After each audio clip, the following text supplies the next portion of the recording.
All right, guys, this is chapter 15. This is nervous system diseases and disorders. This is a long chapter.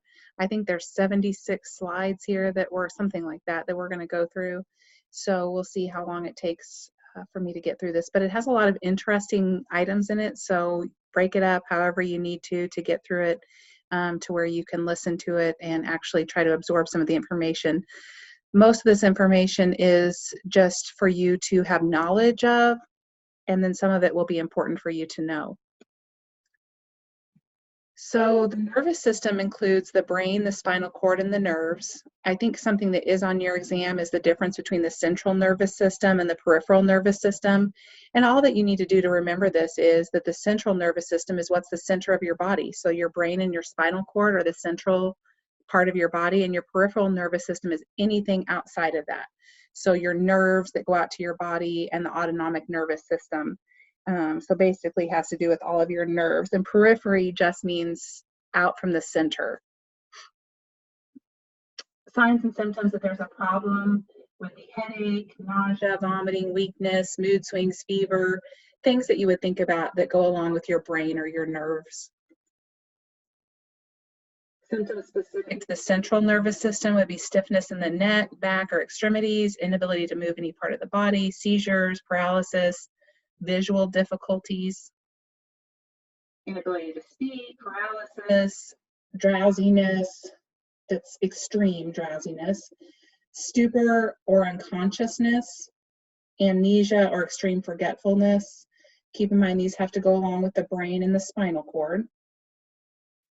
Some tests that they may run would be checking your cerebrospinal fluid, measuring the pressure inside of your brain or inside of your cranium, x-rays of the skull or the vertebral column, a myelogram, angiogram, EEG, CT, MRI.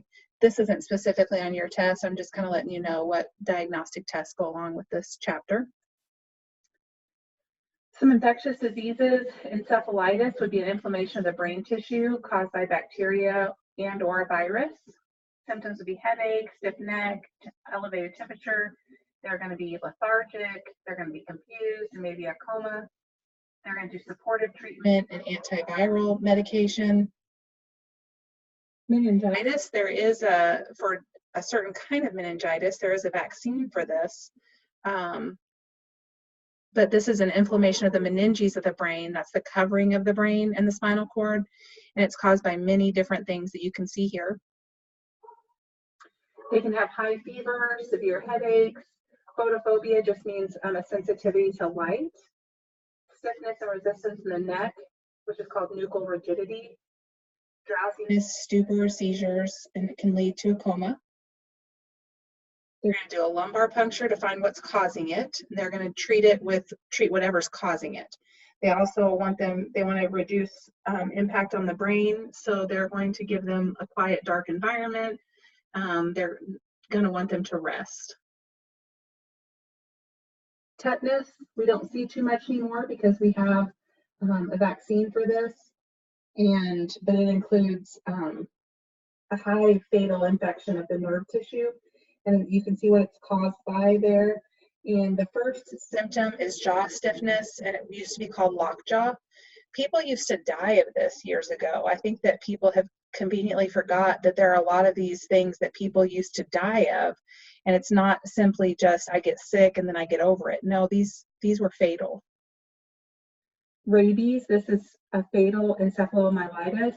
It's caused by a virus. It primarily affects animals, but it can be transmitted to humans. We don't see this too much anymore. But again, we have an injection that people can get to once they've been exposed. I hear it's very painful though. They'll have fever, pain, paralysis, rage, convulsions, spasms. They're going to have throat spasms. They're going to eventually die. That's what will happen. They're going to not be able to swallow, and they want to immediately wash the area with soap and water and give them anti-rabies injections. There is no cure, though, once it progresses so far. Shingles, this happens to a lot of people. This is a viral disease caused by herpes zoster. Think chicken pox. It's the same virus. The symptoms are itchy, painful red rash, small vesicles, which are just little sores on the sensory nerve path, and they can last 10 days to several weeks. These are painful. I have not had them, but somebody told me that it felt like knives being sliced on their back. And that these can be anywhere that there's a sensory nerve path. And I've seen people have them in many different places. There is a vaccine for this now for a certain age group. I want to say maybe 55 or 60, they have a shingles vaccine. And they're going to diagnose it based on the appearance of the lesions, and sometimes they'll do a viral culture test. There's a picture for you. That just looks painful, right? There's no cure. Treatment is symptomatic. They're going to give them antivirals, pain medications, medications to bring down their fever, and medication that antipyretics is medication to help them not scratch it. And here it is, the vaccine recommended by the CDC for adults over the age of 60. A CVA, or cerebrovascular accident, is also known as a stroke. This is due to poor blood supply to the brain. There are many causes for this. You can see them there. Thrombus is a blood clot. Embolism is something that is broke off that has caused blockage. And a hemorrhage would be like a bleed. Numerous symptoms depending on the area of the brain. So they can, I've seen one person I know that had a CVA. It depends on, like it says here, what part of the brain is affected. This particular person had dizziness, and to the point where they couldn't stand. And they got him to the hospital and realized that it was a stroke. That was the first time that I've heard of dizziness, like literally on the floor puking because the dizziness was so bad. Called an ambulance, got him to the hospital, and they said it was a stroke. Very, very interesting. So like I said, symptoms depend on where in the brain it's impacting, but his must have been the part of the brain that impacted his, like made him dizzy. But it can make them not be able to talk, not be able to speak. It can cause weakness on one side, can cause loss of consciousness, confusion. They're going to do all sorts of tests to work this up.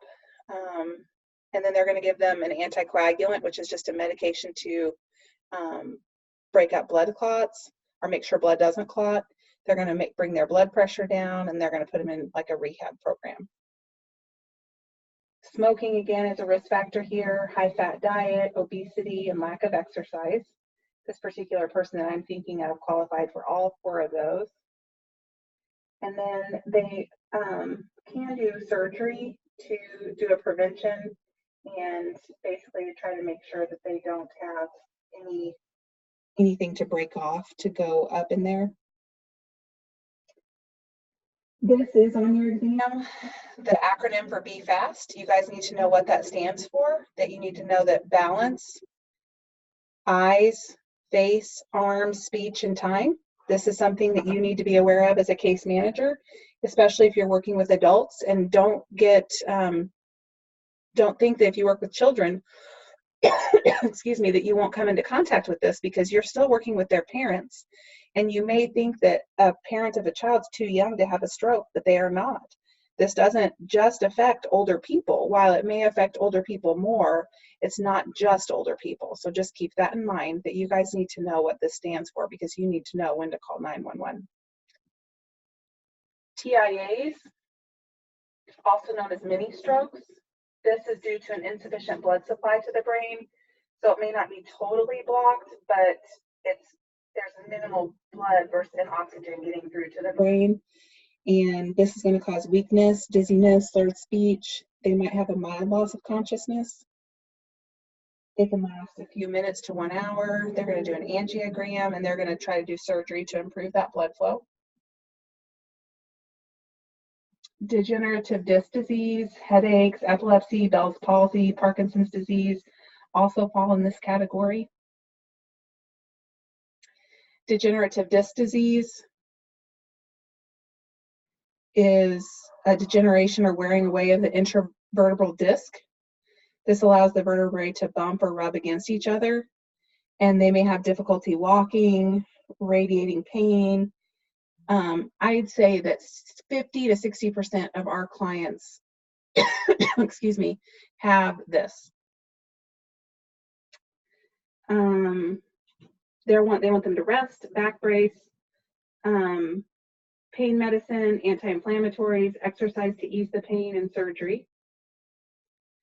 Headaches. This is one of the most common disorders in humans, usually a symptom of another disease rather than a disorder in of itself. Think of it like a fever, that a fever is usually a symptom of something else going on rather than its own disorder. You typically don't have a fever alone. So disorders that typically have headaches, you can see them there. There's many.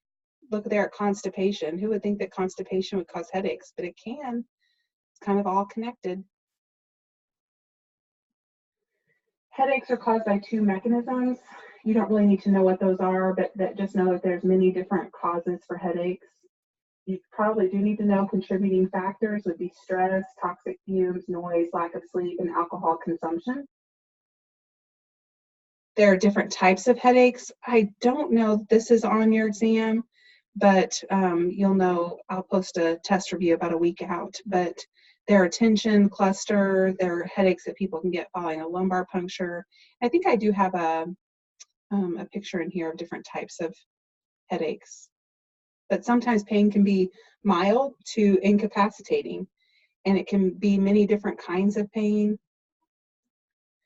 There it is. These are some of the types of headaches. You guys can review that. They're going to diagnose them by a history and physical, X-ray, EEG, MRI, and CT. But keep in mind that a headache is not something that we can measure typically. And so a lot of times we just have to take people's word for it. They want them to improve their diet, sleep, get exercise. They're going to give them pain medicine, bed rest.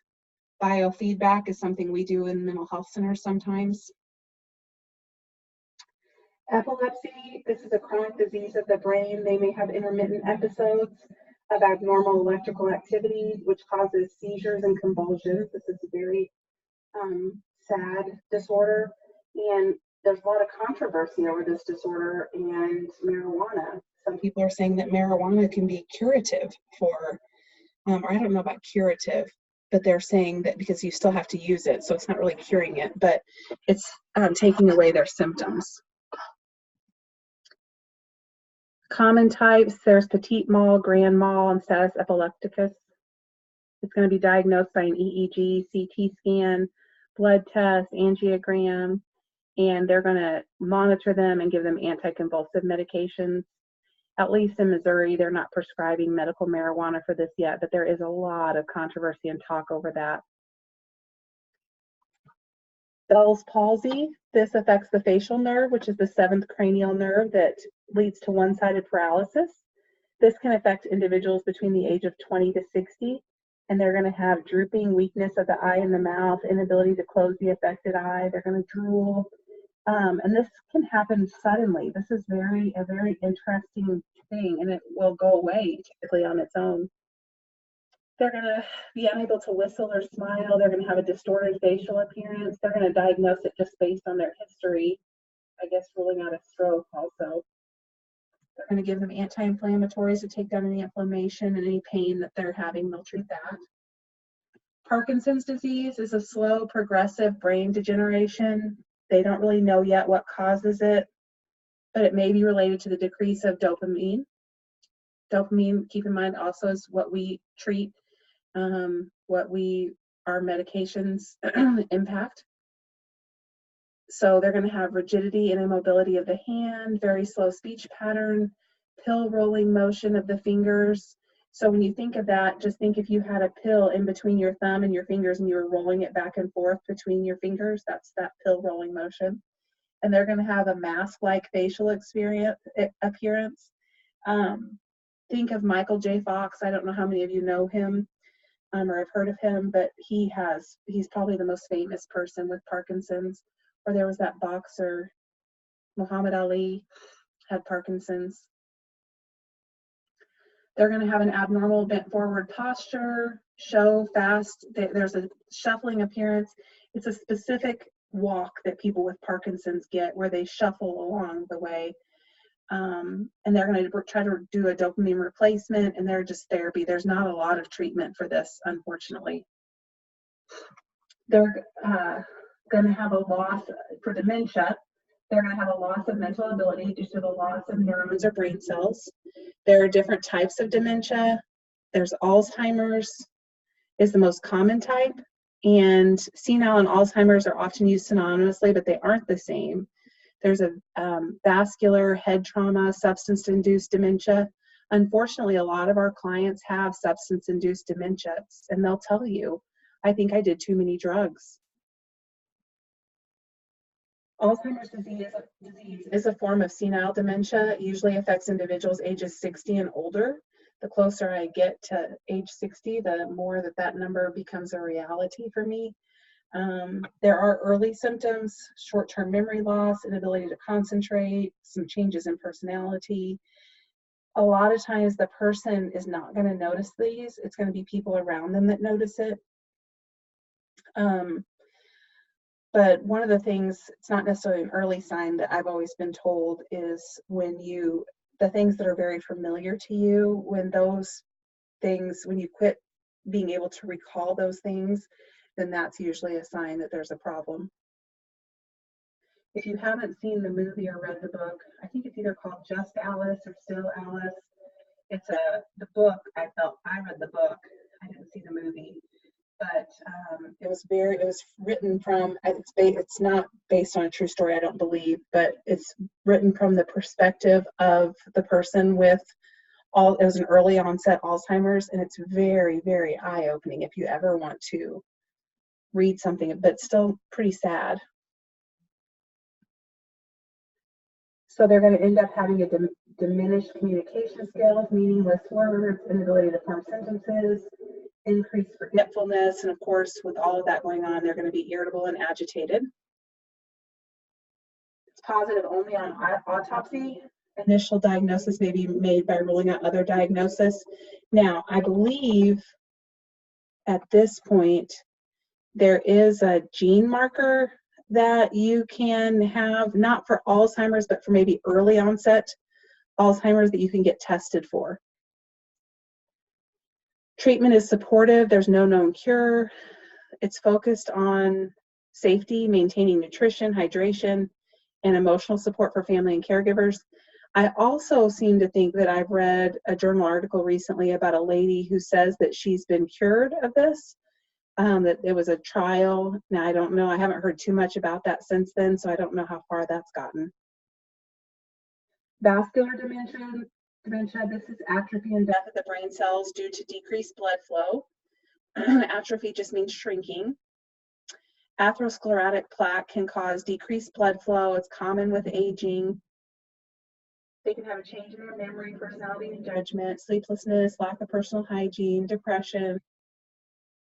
They're going to do blood flow testing. That's how they're going to determine the cause here. And then they're going to try to increase blood flow to the brain. And again, the same that they had with the stroke, they're going to try to, they're going to increase blood flow by doing, by clearing that out, the carotid artery. Head trauma dementia, this is death of brain cells due to head trauma. They're going to have a decrease in mental intellect and cognitive function, loss of ability to reason, remember, or show appropriate emotions, and a change in personality. This I've heard of. I haven't personally seen it, but somebody I know has a sibling who was in an accident and has lived in a facility since a very young age, but is now in their 50s, I believe, 60s, and has lived there his whole life because of this head trauma dementia. They're going to do a history, cranial x-ray, CT, MRI. They're going to try to correct the damage if possible. Therapy and rehabilitation. Prevention is often easy to prevent with proper use of protective equipment. I want to say that this particular person was in a motorcycle accident. Substance-induced dementia. This is the one I told you a lot of our clients, not a lot, maybe,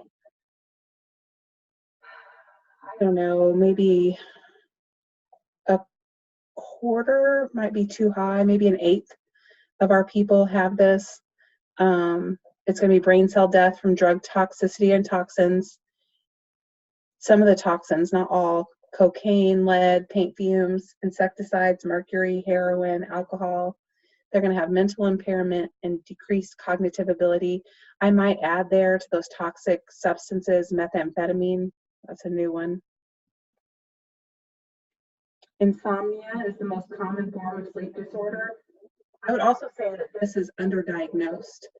A lot of the people who have this don't have the ability to go get tested for it. Insomnia, the most common form of sleep disorder. It's the inability to fall or stay asleep.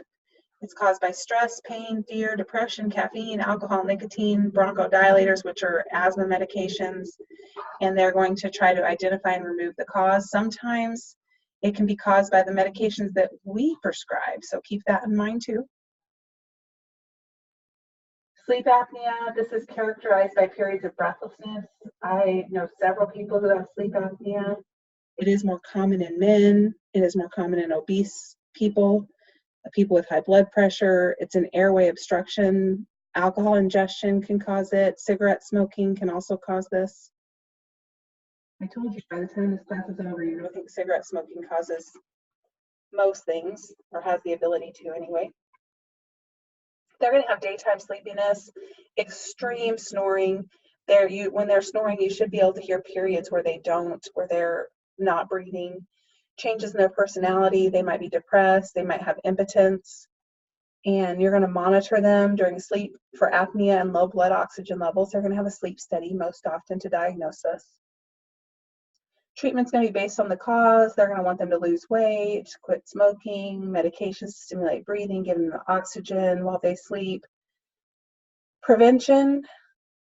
This says most cases can be prevented by maintaining a healthy weight, avoiding alcohol, not smoking, and environmental smoke. But keep in mind that there are sometimes this just cannot be prevented. I know one lady who has this, and she does not smoke. She's not overweight. She doesn't drink. So this is not something that is always caused by those things. Tumors. These are classified, as you guys have we've already talked about, as primary and secondary. Primary tumors are called brain tumors. Secondary tumors are named after the organ of origin. We talked about that, like where it comes from, and it may have metastasized to the brain. So it could be like breast cancer that has metastasized to the brain. The cause is unknown. They're going to have headache, vomiting, seizures, changes in mood and personality, visual disturbances, loss of memory. They're going to diagnose it based on clinical symptoms. Most of the time I hear that they do an MRI. They might go in and do a biopsy to see what kind of tumor it is. They're going to do surgery, radiation, chemotherapy. Treatment, I feel like with tumors of the brain, is going to be based on where it came from. So a lot of times if it starts in the brain, I feel like for some people it's more treatable. But once a tumor has metastasized to the brain, sometimes that means that it's a little bit worse. Now, that's probably not always the case, but that's been my experience. Concussions and contusions. Concussion is less serious than a contusion. Think of a contusion as like a bruise. And the cause, of course, is some sort of trauma. And like this is a funny story. I was laying next to my daughter, and she has it was actually my son. I was laying next to him at night before he went to bed, and we were reading a book or doing something, and he had this big box, and it was like this big wooden box, and he had a headboard on his bed that you could put stuff on. And I came up and I whacked my head on that box as I was getting up to leave. And I ended up with a concussion from that, if you can believe that. And I was so mad at myself and kind of embarrassed that I bonked my head on a wooden box that I should have seen. And here I am, reading with my child and bonk my head. And so I had to go to the doctor, and ended up that they prescribed that I should stay in a dark room for, I think, 3 or 4 days with no stimulation, no TV, no electronics, just a dark room with rest. And that did not happen. But she said it would have gotten better a whole lot quicker had I done that, but it ended up taking quite a bit of time for those headaches to go away. But symptoms of this are going to be a disruption of normal electrical activity in the brain that could lead to unconsciousness. Unconsciousness may last a few seconds to several hours. They're going to have headache and blurred vision. Symptoms: irritability, drawing up knees, they may vomit. Contusions can lead to a hematoma, which is like a big knot, and increased intracranial pressure, which is just that pressure there inside of your brain. And it can lead to permanent brain damage. You guys don't need to know about the other types of contusions. This is basically like shaken baby. Here is what they're talking about here. But you don't need to know about that. Concussions and contusions are diagnosed by history and injury, neurological examination, cranial x-ray, CT scan, MRI. There you go with the bed rest, direct observation, monitoring for changes in consciousness, pupil size, moods. They're going to give them coffee, analgesic stimulants, sedatives should not be given.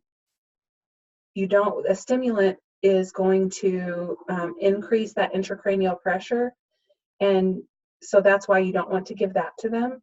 Sedatives should not be given because you don't want to knock them out, because you want to be able to tell how they're doing. Medications may mask the symptoms and make assessment difficult. Skull fracture is a break in the cranial skull bone. The greatest danger is that brain tissue damage from the bony fragments that might have occurred, and it could cut the brain, severing vessels, cause a hematoma or bleed. Brain damage can be temporary or permanent. They're going to have varying symptoms. Hemiparesis is a weakness on one side, seizures, infection. Treatment's going to be dependent on where it's at. Sometimes they'll have to do a craniotomy to relieve some of that intracranial pressure. And they may require protective headgear until the fracture is healed, because you don't want anything to touch that area, especially if they've had to, think of it kind of like the protective headgear, kind of like a cast. Epidural and subdural hematomas. These are, when you think about this is a collection of blood between the bony skull and the dura mater. These are you want these to collect going outward, because you don't want them to press on the brain.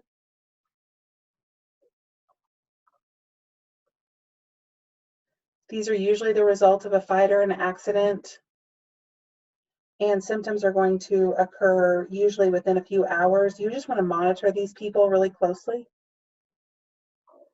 As the hematoma grows, they can get loss of consciousness. See that increase in intracranial pressure. Anything that's going to push on the brain, you only have so much room in there, and your brain is essentially floating in there, and you want it to be able to. And so anytime the brain swells or something pushes down on that, it's going to cause problems. So a subdural hematoma is usually the result of your head hitting a stationary object. This might be seen with falls, when your head hits the floor. And blood vessels are going to rupture and seep blood slowly over a period of days. And they might have that weakness that I was just talking about: nausea and vomiting, convulsions, dizziness, loss of consciousness. They're going to diagnose this by history, x-ray, usually CAT scan or MRI. I don't see them do x-rays all that often anymore because they have the CAT scan or MRI, but that might still be the case. But the goal is to keep down that pressure. And like I said, sometimes they'll do those craniotomies or burr holes where they're making space for the pressure for the brain. Spinal cord injuries, we've all heard of this. What was it, Superman? I forget what his name is. He was probably the most famous person, unless you all know of anyone else with a spinal cord injury. It usually results when the bony spinal column is injured or fractured. It can be injured at any level, but your neck is your most vulnerable. And this is caused by many, many, many, many, many things. But the leading cause is automobile accidents. What was Superman's? His was a horse, I think. Symptoms, there are varying degrees of injury. Injury to C1, though, to C3 is usually fatal because you're not going to be able to breathe. Quadriplegia is a loss of movement and feeling in the trunk and all four extremities. They're going to lose their bowel, bladder, and sexual function, and if severe, they're going to require respiratory ventilation. And a paraplegia is a loss of the movement and feeling in the trunk and both legs, but they usually have the movement of their arms.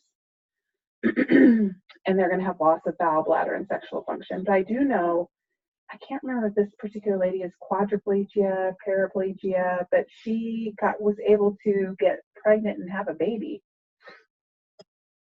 They're going to diagnose this by history of the injury, neurological exam, but they're pretty much going to know based on their CAT scan and MRI.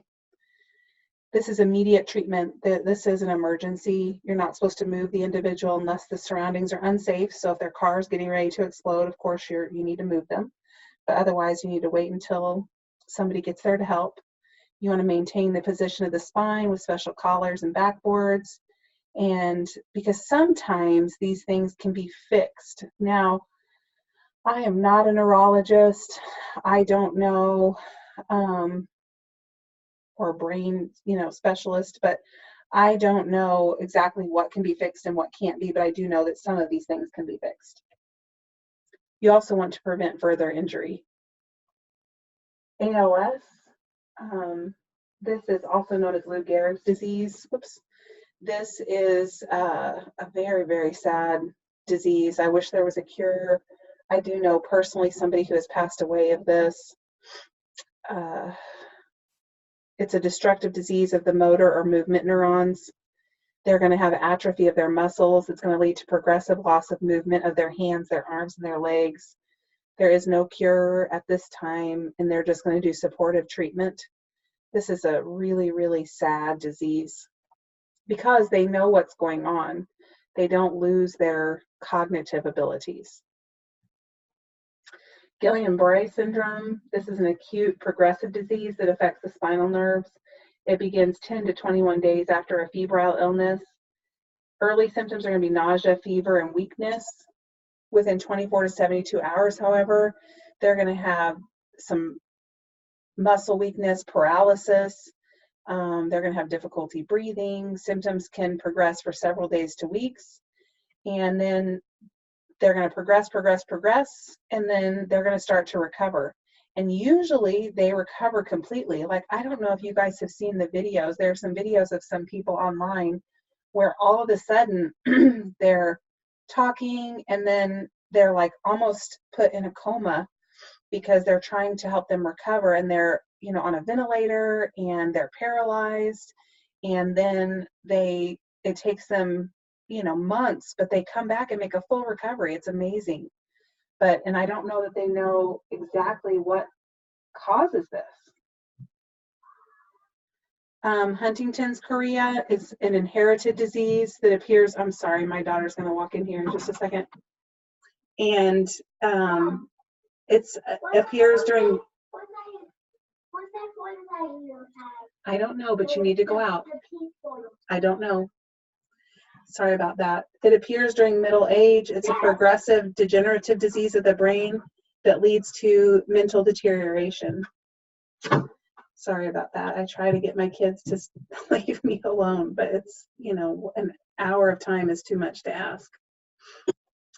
All right, Huntington's chorea. The symptoms are going to be loss of muscle control. That chorea is that shaking movement. They're going to have changes in their personality, mood, and behavior. With this one, they do have a loss of memory and dementia. I don't know if any of you guys know anyone who has this. I do not personally, but I know that there are people out there who, I do know of people who know people who have had this, and it is a very sad disease. There's no cure for this one either, and so they're just going to do supportive treatment. MS, or multiple sclerosis, is a demyelination of the CNS nerves. This allows information to leak from the nerve pathway, and they're going to have essentially poor absent nerve transmission. And so they're going to get muscle weakness, lack of coordination, some weak paresthesia is like a weakness on one side maybe, and speech difficulty, loss of bladder function, visual disturbances, double vision. This affects people between the ages of 20 and 40. They will have periods of remission and exacerbation. We kind of talked about the remission and exacerbation in another chapter, where they will do fine and then it'll get bad again. And then they'll do fine and then it'll get bad again. And they're going to do muscle relaxants to maintain their muscle tone and reduce the movement that they're going to have, the spastic movement. And then effects of aging, we have decreased nervous system activity in the brain and the spinal cord, loss of short-term memory, loss of visual acuity and peripheral vision, and altered sleep patterns. All right, that's all for that one. If you guys have any questions, just feel free to share it on our question site so everybody can see it, and we'll move on to the next chapter.